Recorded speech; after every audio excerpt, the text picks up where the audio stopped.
জর্ডানের বর্তমান বাদশাহ দ্বিতীয় আব্দুল্লাহ বিন আল হুসাইনকে বলা হয় নবী মুহাম্মদ সাল্লাল্লাহু আলাইহি ওয়াসাল্লামের বংশধর। বিপদগ্রস্ত মুসলিমদের রক্ষায় গর্বের ইতিহাস রয়েছে তার পূর্বসূরীদের।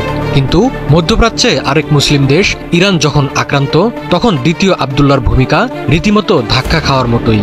সহযোগিতা তো দূরে থাক, আব্দুল্লাহ হাত মিলিয়েছেন শত্রুদের সাথে। ইরানের বাঁচা মরার লড়াইয়ে রীতিমতো গাদ্দারের ভূমিকায় অবতীর্ণ হয়েছেন জর্ডানের এই নেতা। আব্দুল্লাহর মতো আরেক বিশ্বাসঘাতক সিরিয়ার প্রেসিডেন্ট আল সারা পরোক্ষভাবে লড়ছেন ইসরায়েলের পক্ষে। আরবের এই দুই নেতার কর্মকাণ্ড নিয়ে এখন ফিসফাস বিশ্ব মুসলিমদের মনে। মধ্যপ্রাচ্যে ইসরায়েল ও পশ্চিমা আগ্রাসনের বিরুদ্ধে সদা জাগ্রত ইরান।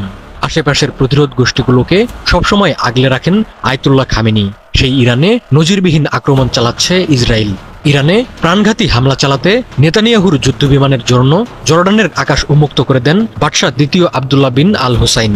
শুধু তাই নয়, ইরান যখন শুরুর ধাক্কা সামলে প্রতিশোধ নেওয়া শুরু করে, তখনও ইসরায়েলের পক্ষে আছে জর্ডানের বাদশাহ। ইসরায়েলকে লক্ষ্য করে ইরানের ছোড়া মিসাইল ও ড্রোন অকার্যকর করে দিচ্ছে জর্ডানের বিমান বাহিনী।